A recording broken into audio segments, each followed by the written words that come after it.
Hello guys, আসসালামু আলাইকুম। Welcome to my channel দিনরাত্রি ব্লগে আপনাদেরকে স্বাগতম। ভালো আছেন নিশ্চয়ই? আমিও খুব ভালো আছি।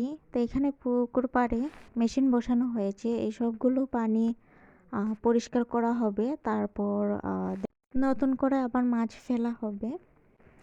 তো গতকালকের ভিডিওতে আমি দেখিয়েছিলাম যে আমি তো অনেকগুলো জিনিসপত্র কেনা হয়েছিল, কেনাকাটা করে এসেছিলাম। তো এই ওয়ার্ড্রোপের জন্য কাপড়ের বদলে মানে রেক্সিন টাইপের এগুলো এনেছিলাম।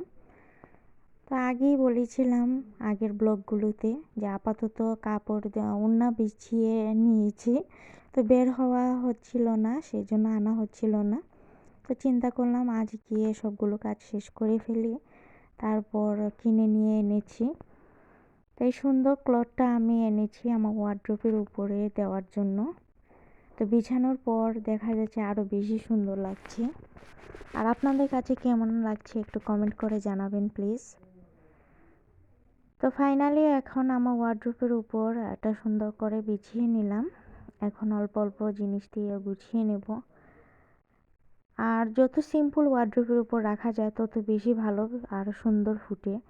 তো আসলে আমি পারি না, কারণ আমার হাজব্যান্ডের আগে তো বললাম আপনাদেরকে, ওনার হাতের কাছে সব কিছু থাকা লাগে, আর না হয় খুঁজে পান না, সেই জন্য বিরক্তি বোধ হবেন, সেই জন্য আর কি হাতের কাছে এগুলো রাখা লাগে। তো সামনেই এগুলো রাখি, যতটুকু পারি তার মধ্যেই গুছিয়ে রাখি। আর সবগুলো জিনিসই জরুরি। আর এখানে চিরুনির সেট, এইটা কিন্তু চাইলে আমি ড্রেসিং টেবিলের উপরে রাখতে পারি, আগে কিন্তু আমি এইভাবেই রাখতাম। এখন মেয়ে হয়েছে পর থেকে আরও বেশি ড্রেসিং টেবিলে কিছু রাখতে পারি না, ও সব কিছু এলোমেলো করে ফেলে বা বারবার জিনিস নিয়ে টানাটানি করে, সেই জন্য আর কি উপরে উঠিয়ে রাখা। তবে হ্যাঁ, আমার মেয়ে যখন বড় হবে তখন আরও কিছু চেঞ্জ হবে, আবার সুন্দর করে আমার এই বেডরুমটা সাজানো হবে। আপনাদের কাছে আমি রিকোয়েস্ট করছি, আপনারা যে যেখান থেকে দেখছেন আমার ভিডিওটি প্লিজ একটা লাইক দিয়ে দেখবেন। আর আজকের ব্লগটি আপনাদের কাছে কেমন লাগলো সেটাও আপনারা কমেন্ট করে জানাবেন।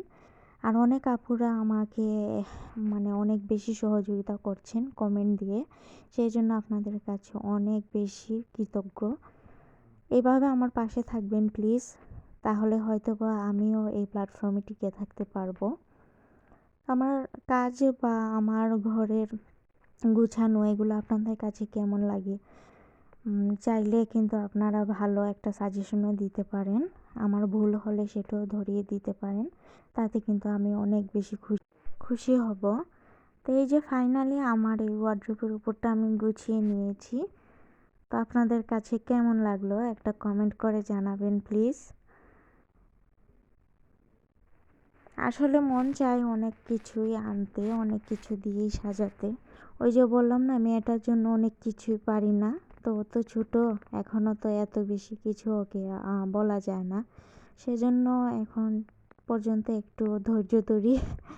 ও যখন বড় হবে তখন ইনশাল্লাহ আবার মনের মতন করে ঘরগুলো সাজাবো। আর সব কিছু তো আর ঝট করে করা যায় না, আস্তে আস্তে করে করতে হয়। তো এখন এই মিনি ওয়ার্ড্রোবটা একটু পরিষ্কার করে নিচ্ছি। তো এখানেও একটা কাপড় বিছানো ছিল, তো চিন্তা করলাম এটার উপরও যদি চেঞ্জ করে ফেলি ভালো লাগবে। তো সেই জন্য ওইটার সাথে ম্যাচিং করে এটার জন্য এক্সট্রা নিয়ে আসলাম কাগজ। তো এটার উপরও সুন্দর করে মুছে বিছিয়ে তারপরে এই ছোট ছোট জিনিসগুলো রেখে দিচ্ছি। আসলে মেয়েদের কাজই হলো ঘর গুছিয়ে রাখা। আর যদি সুন্দর করে ঘর গুছাতে না পারে যে সব মেয়েরা, বুঝবেন ওর মাঝে কোনো রকমের গুণই নেই। কারণ ঘর গুছানোর মাঝে একটা রুচিতা বোধ একটা পাওয়া যায়, যার যেরকম মানে খুব বেশি রুচিশীল সে তত বেশি ঘর গুছাবে সুন্দর করে, সেটা আপনারা লক্ষ্য করবেন। তো আসলে আমার জানি না, নিজের প্রশংসা বলতে নেই, কিন্তু আমার ঘর গুছাতে অনেক বেশি ভালো লাগে। সুন্দর সুন্দর ফার্নিচার আর সুন্দর সুন্দর জিনিসপত্র এনে ঘরে রাখলেই যে ঘর সুন্দর হয়ে যাবে এটা কোনো কথা না।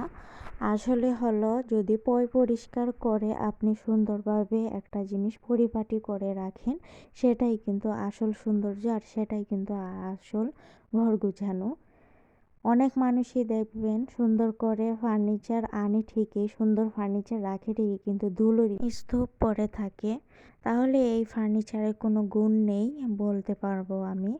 কারণ এত সুন্দর ফার্নিচার এনে যদি ধুলোই মাখিয়ে রাখলেন, তাহলে আপনার ঘরে তো ধুলোবালুয়ে বাসা বাড়ি। তাহলে আর এত ফার্নিচারে সুন্দর ফার্নিচার কিনে লাভই বা কী? সেজন্য আমি মনে করি যদি আপনারা ফার্নিচার কিনে সুন্দর, তাহলে সেটাকে পরিপাটি রাখা উচিত।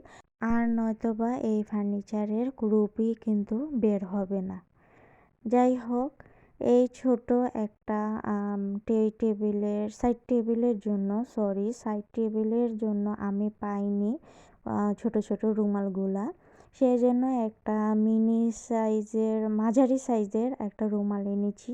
তো সেটাকে কেটে এক ভাগ এখানে রেখেছি, আরেক ভাগ অন্য জায়গায় দিয়ে দিব। তো আজ এই পর্যন্ত, সবাই ভালো থাকবেন, আল্লাহ হাফিজ। আর কেমন লাগলো অবশ্যই কমেন্ট করে জানাবেন প্লিজ। ধন্যবাদ।